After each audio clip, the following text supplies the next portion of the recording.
સર્વ મિત્રોને મારા જય શ્રી કૃષ્ણ, રાધે રાધે. સ્વાગત છે તમારું આપણી યુટ્યુબ ચેનલ સનાતન ભક્તિમાં. આજે આપણે પુરુષોત્તમ માસનો 7મો અધ્યાય, જેમાં ભગવાને મલમાસને પુરુષોત્તમ માસ નામ આપ્યું અને ઉમાની અદ્ભુત કથા વાર્તાનું શ્રવણ કરીશું. સનાતન ધર્મમાં, શાસ્ત્રો અને ગ્રંથોમાં સર્વ માસમાં ઉત્તમ માસ જો કોઈ હોય તો એ પુરુષોત્તમ માસ છે, જેને અધિક માસ તરીકે પણ ઓળખવામાં આવે છે. પુરુષોત્તમ માસ દરમિયાન પૂજાપાઠ, દાન અને સત્કર્મોને ખાસ મહત્વપૂર્ણ માનવામાં આવે છે. આ માસ દરમિયાન કરવામાં આવતા દાન પુણ્ય અનંત ગણો પુણ્ય લાવે છે. તેથી લોકો ઉદારતાથી ગરીબોને ભોજન, વસ્ત્રો અને અન્ય આવશ્યક વસ્તુઓનું દાન કરે છે, જેનાથી ભગવાન વિષ્ણુના આશીર્વાદ સાથે સુખ અને સમૃદ્ધિ મળે છે. આ મહિના દરમિયાન ઓમ નમો ભગવતે વાસુદેવાય મંત્રનો જાપ કરો, શ્રીમદ ભગવદ્ ગીતાનો પાઠ કરવો અને નદીમાં પવિત્ર સ્નાન કરવાનો વિશેષ મહિમા રહેલો છે. પુરુષોત્તમ માસમાં મહિલાઓ દ્વારા માટીમાંથી બનાવેલી કાંઠા ગોરમાની મૂર્તિ, જેની ભક્તિભાવથી પૂજા અર્ચના કરવામાં આવે છે. મહિલાઓ દ્વારા દરરોજ ગોરમાની પૂજા આરતી, કથા તેમજ ભજન કીર્તન કરવામાં આવે છે. એક માસ સુધી આ રીતે મહિલાઓ શ્રદ્ધાપૂર્વક હર્ષોલ્લાસથી પુરુષોત્તમ માસની ઉજવણી કરે છે. પુરુષોત્તમ માસના અંતિમ દિવસે ભજન કીર્તન સાથે વાજતે ગાજતે ગોરમાને નદીના જળમાં વિસર્જિત કરી પુરુષોત્તમ માસની પૂર્ણાહુતિ કરે છે. આમ સૌ કોઈ પુરુષોત્તમ ભગવાનનું વ્રત કરે છે. પુરુષોત્તમ માસનો 7મો અધ્યાય. ભગવાન શ્રીકૃષ્ણએ મલમાસને પોતાનો પુરુષોત્તમ નામ આપ્યું. સૌનકાદિ મુનિઓ બોલ્યા કે હે સૂતકુરાણી, મલમાસનું દુઃખ નિવેદન થયા પછી ગોલોકવાસી શ્રીકૃષ્ણએ શું કહ્યું ને શું કર્યું હતું તે અમને કહો. ત્યારે સૂતપુરાણી બોલ્યા, હે મુનિશ્રેષ્ઠો, તમે મને જે પ્રશ્ન કર્યો તે જ પ્રશ્ન નારદ મુનિએ ભગવાન વિષ્ણુને કર્યો હતો. ત્યારે ભગવાન વિષ્ણુએ નારદજીને જે કહ્યું હતું તે હું તમને કહું છું, તે ધ્યાનથી સાંભળો. ગોલોકપતિ શ્રીકૃષ્ણ ભગવાને વિષ્ણુજીને કહ્યું કે તમે મલમાસને લઈને આવ્યા છો એ ઠીક જ કર્યું છે.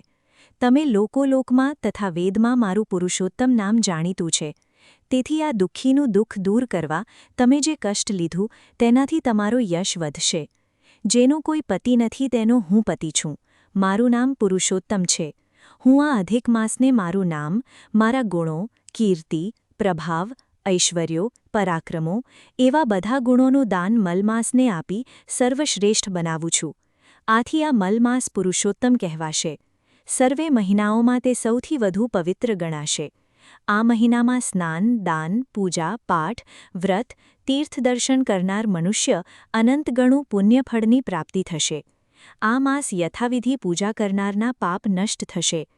ઠંડી, ગરમી અને વરસાદમાં તપ કરનાર યોગી કરતાં પણ પુરુષોત્તમ માસની પૂજા કરનાર મનુષ્ય ગોલોકધામને પામશે. આ માસમાં જે વ્રત કરશે તે બધા અનંત ફળ પામશે. જે મનુષ્ય પુરુષોત્તમ માસનું વ્રત કરશે તે જન્મ મરણ આદિ વ્યાધિના ચક્રમાંથી નિવૃત્ત થઈ સદાને માટે મને પામશે. આ માસ પુરુષોત્તમ વ્રત પૂજન કરનારાઓની ચિંતા આજથી મારી છે. પુરુષોત્તમ માસમાં ભક્તિ કરનાર આરાધકોના સંકટ દૂર કરવા હું સદા તત્પર રહીશ. કોઈ અજ્ઞાની કે મૂર્ખ આ માસમાં તપ, દાન, નિયમ, ધર્મનું પાલન ન કરે અને આ માસનો તિરસ્કાર કરનારને નરક પ્રાપ્ત થશે. આ માસમાં કોઈ પુત્રહીન મનુષ્ય પુરુષોત્તમ ભગવાનનું વ્રત કરશે તો તેને પુત્ર પ્રાપ્તિ થશે. દરિદ્રને સંપત્તિ મળશે. એવું વચન આપી મલમાસનું કલ્યાણ કર્યું. હવે આપ નિશ્ચિંત થઈ જાઓ. અને ભગવાન વિષ્ણુ અધિક માસ સાથે વૈકુંઠ લોક પાછા ફર્યા. જેથી આ મલમાસને ભગવાન પુરુષોત્તમ નામ મળ્યું અને તે વિશ્વમાં પુરુષોત્તમ માસ તરીકે ઓળખાય છે. મલમાસને પુરુષોત્તમ માસ નામ આપ્યાનો 7મો અધ્યાય સંપૂર્ણ. પુરુષોત્તમ માસમાં કહેવામાં આવતી અનેક પવિત્ર કથાઓમાં ઉમાની વાર્તા ખૂબ જ પ્રસિદ્ધ છે. તેથી આજે આપણે ઉમાની અદ્ભુત વ્રતકથાનું શ્રવણ કરીશું. એક દિવસ ભગવાન શિવ અને માતા પાર્વતી સામાન્ય સ્ત્રી પુરુષના સ્વરૂપમાં પૃથ્વી પર ભ્રમણ કરવા નીકળ્યા. આ સમયે પુરુષોત્તમ માસ ચાલતો હતો. લોકોના ટોળે ટોળા નદીએ સ્નાન કરવા જતા હતા. ત્યાં કાંઠા ગોરમાનું પૂજન અને કથા વાર્તા સાંભળતા હતા. બ્રાહ્મણને દાન દક્ષિણા આપી દેવ દર્શન કરતા હતા. ઠેક ઠેકાણે પુરુષોત્તમ માસની કથા વાર્તા ચાલતી હતી. ચોમાસું પૂરું થવા આવ્યું હતું, તેથી ખેતરો ધાન્યથી લચી પડતા હતા. ત્યારે ભગવાન શિવ અને માતા પાર્વતી આવા એક ખેતરમાંની પગકેડી પર ચાલવા લાગ્યા. એ બાજરીનું ખેતર હતું. પગકેડી ઉપર અમુક બાજરિયા પડ્યા હતા. એમાંનું એક બાજરિયું માતા પાર્વતીના ઝાંઝરમાં ભરાઈ ગયું. આ બાબતે માતા પાર્વતીનું ધ્યાન ન હતું. જ્યારે તેઓ ખેતરની બહાર નીકળ્યા ત્યારે માતા પાર્વતીની નજર પગના ઝાંઝરમાં ભરાયેલા બાજરિયા ઉપર પડી. બાજરિયામાં લીલાછમ દાણા સોના જેવા ચમકમગતા હતા. માતા પાર્વતીએ બંને હાથ વડે બાજરિયું મસળીને કૂણા દાણા કાઢીને ખાવા લાગ્યા. માતા પાર્વતીને ખાતા જોઈને ભગવાન શિવ બોલ્યા કે હે દેવી, ખેતરના માલિકને પૂછ્યા વગર તમારાથી બાજરિયું ખવાય નહીં, એ ચોરી ગણાય. તમે પાપમાં પડ્યા. હવે આ દોષમાંથી મુક્ત થવા માટે બાજરીના જેટલા દાણા ખાધા હોય તેટલા દિવસ આ ખેતરના માલિકને ત્યાં રહી કામ કરો. ખાધેલ તેલ દાણા 365 થતા હતા. માતા પાર્વતીએ આ વાત સ્વીકારી લીધી. ભગવાન શિવ માતા પાર્વતીને ત્યાં પૃથ્વીલોકમાં મૂકીને કૈલાશ ચાલ્યા ગયા. પછી માતા પાર્વતીએ બ્રાહ્મણીનું સ્વરૂપ ધારણ કર્યું અને ખેડૂતની ઝૂંપડીએ આવ્યા.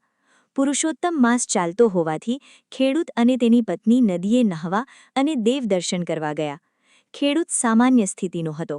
તે દંપતી ઘણા ધર્મનિષ્ઠાવાળા હતા. તેમણે એક 10 વર્ષની દીકરી હતી. માતા પાર્વતી તેમની ઝૂંપડી નજીક ગયા. ખેડૂત પતિ પત્નીને ઘેર આવ્યા એટલે માતા પાર્વતીએ કહ્યું, હું નિરાધાર છું. આ દુનિયામાં મારું કોઈ નથી. તેથી મને કોઈ કામે રાખો. 2 ટંક ખાઈશ અને કહેશો એ બધા કામ કરીશ. ખેડૂત ખૂબ દયાળુ હતો. તેણે કહ્યું, બહેન, તમે તમારી ખુશીથી રહો. ખાવાની ખોટ નથી. પણ તમારું નામ શું છે? તેણે માતા પાર્વતી બોલ્યા કે મારું નામ ઉમા છે. હું જાતે બ્રાહ્મણ છું. માતા પાર્વતીના પગલાં ખેડૂતના ઘરમાં પડતા જ તેના ઘરમાં સુખ સમૃદ્ધિ વધવા લાગી. તેના ખેતરમાંથી 10 ગણો પાક થયો. ઉપરાંત ગામમાં પણ સુખી થયું. રોગ, બીમારી, શોક, સંતાપ ટળી ગયા. ખેડૂતના કુટુંબ સાથે તે એટલા બધા હળીમળી ગયા કે બધા તેમને ઉમા કહેતા હતા. પુરુષોત્તમ માસ પૂરો થતાં ખેડૂતે વ્રતનું ધામધૂમથી ઉજવાણું કર્યું. વખત વીતતો ગયો. માતા પાર્વતી આનંદભેર બધું કામ કરે, રસોઈ બનાવી બધાને જમાડે. આમ કરતાં 300 દિવસ પૂરા થયા. એક દિવસ ગામના લોકો ભેગા થયા. કાશીની જાત્રા કરવા સંઘ કાઢવાનું નક્કી કર્યું. ખેડૂત અને તેની પત્નીને પણ સંઘમાં જવાની ઈચ્છા હતી, પણ દીકરી 10 વર્ષની હોવાથી ઘર કોણ સંભાળે તેની મૂંઝવણમાં પડ્યા.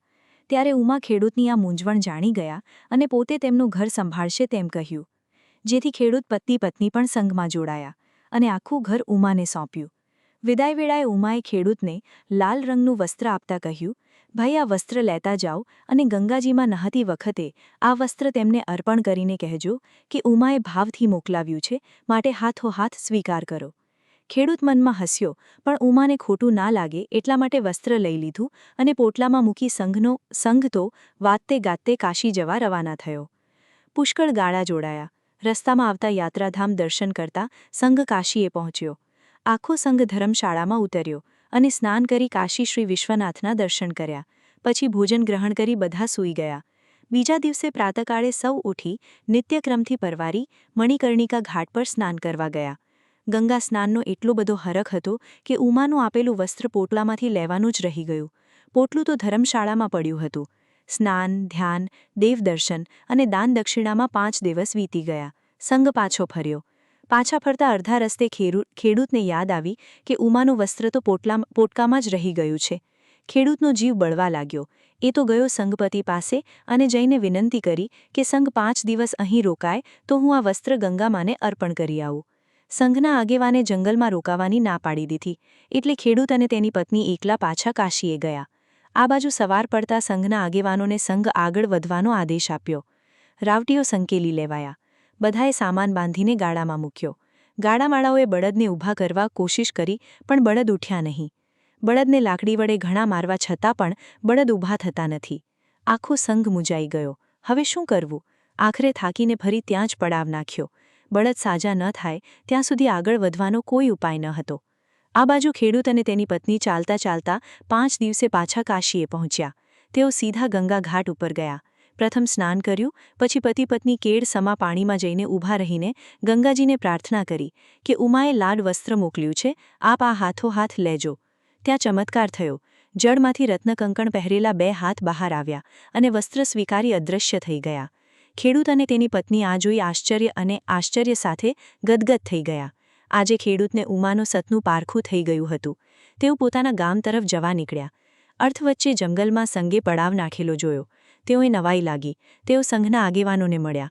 આગેવાને જણાવ્યું, જે દિવસથી તમે અહીંથી ગયા છો તે દિવસથી આપણા બધા બળદો માંદા થઈ ગયા છે. તે હવે સાજા થાય ત્યારે અહીંથી ઉપડાય. પછી ખેડૂત અને તેની પત્ની બળદો પાસે ગયા. તેઓએ બળદ પાસે જઈને હાથ ફેરવતા ગયા અને થોડીવારમાં બધા બળદો સાજા થઈ ગયા. આખો સંઘ ખેડૂત અને તેની પત્નીની ભક્તિના વખાણ કરવા લાગ્યો. થોડીવારમાં સંઘે પડાવ ઉઠાવ્યો. રસ્તામાં ખેડૂતે ઉમાનું આપેલું વસ્ત્ર ગંગા મૈયાએ હાથોહાથ લઈ લીધું તે જણાવ્યું. ઉમાનું આવું સત જાણી લોકો તરેતરેની વાતો કરવા લાગ્યા. આમ કરતા સંઘ ગામને પાદર આવ્યું. સંઘના ધામધૂમથી સામૈયા થયા, ઢોલ વાગ્યા, મંગળ ગીતો ગવાયા, બધા ધૂન હરી કીર્તન કરતા કરતા ગામમાં પ્રવેશ્યા. ઉમાના 360 દિવસો પૂરા થયા હતા. હવે ફક્ત 5 દિવસ બાકી હતા. ગામના લોકોએ ગંગા મૈયાએ ઉમાનું આપેલું વસ્ત્ર જાતે આવીને સ્વીકાર્યાની વાત જાણી ત્યારથી તેમના દર્શન કરવા ગામ લોકો ખેડૂતને ત્યાં આવતા. આમ 3-4 દિવસ નીકળી ગયા. છેલ્લો દિવસ બાકી હતો. છેલ્લા દિવસે ઉમા બોલ્યા કે બહેન, આજે હું ભાઈનું ભાત ખેતરમાં દેવા જઈશ. કોઈ દિવસ ગઈ નથી, આજે તો ખેતરે જવું છે. ઉમામાં ભાત લઈને ખેતરે ગયા. જ્યાં ભગવાન શિવ તેમને છોડીને ગયા હતા તે સ્થાને આવીને તેઓ અદૃશ્ય થઈ ગયા. ઉમામાં ભાત લઈને ગયા તે ગયા. ખેડૂત ભાતની રાહ જોતો રહ્યો. સાંજે ઘેર આવીને પત્નીને પૂછ્યું, આજે ભાત કેમ મોકલ્યું નહીં? પત્નીએ જણાવ્યું, ભાત લઈને તો ઉમા સવારના 10 વાગ્યાના નીકળ્યા છે. તે તમને મળ્યા જ નથી. આ વાત જાણી ખેડૂત અને ખેડૂત પત્નીને ચિંતા થઈ. તેઓ બંને તરત ઉમાની શોધ કરવા નીકળી પડ્યા. આખું ગામ ફરી વળ્યા, પણ ઉમાનો કોઈ પતો લાગ્યો નહીં.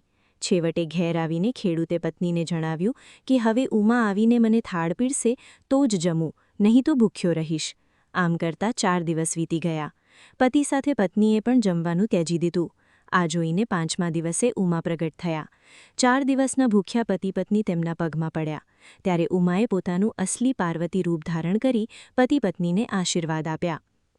આશીર્વાદ આપીને માતા પાર્વતી જવા લાગ્યા ત્યારે ખેડૂતની પુત્રીની વિનંતીથી તેને ભાઈ મળશે તેવા આશીર્વાદ આપ્યા.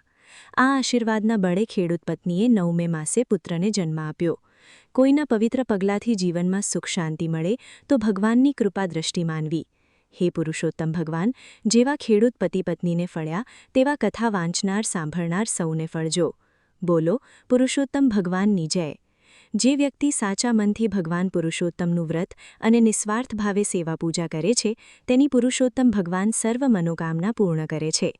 તમને મારી આ માહિતી સારી લાગી હોય અને કંઈક નવું જાણવા મળ્યું હોય તો મારી આ ચેનલને લાઇક, શેર, કોમેન્ટ, સબસ્ક્રાઇબ કરજો, જેથી તમને મારા નવા વિડીયોની માહિતી મળતી રહે.